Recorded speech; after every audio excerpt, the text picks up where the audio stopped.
লাগানোর প্রস্তুতি কেমন কিংবা কতটুকু ভুঁই লাগা? 300 মন। চার প্যাকেটে 300 মন। যাক ভাই, নমস্কার, শুভ সকাল সম্মানিত ভিউয়ার্স। আজ 23 ডিসেম্বর 2025 রোজ মঙ্গলবার। আমরা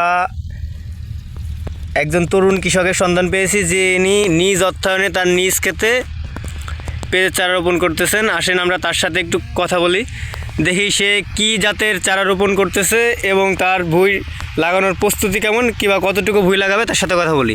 নমস্কার দাদা, কেমন আছেন? নমস্কার, ভালো আছি। আপনি ভালো আছেন? এই তো ভালো আছি দাদা। আপনি কি জাতের দানা রোপণ করতেছেন? এটা হচ্ছে হাইব্রিড। হাইব্রিড? এর কি হাইব্রিড দাদা?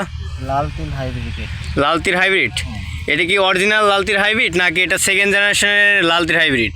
সেকেন্ড জেনারেশনের হাইব্রিড।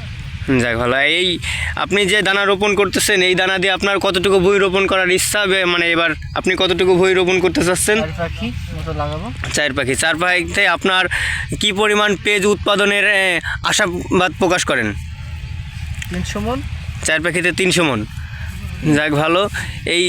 এই আপনার সুস্থতা কামনা করে আজকে এই ভিডিও এখান থেকে শেষ করছি। আপনার শুভকামনা রইল, ধন্যবাদ।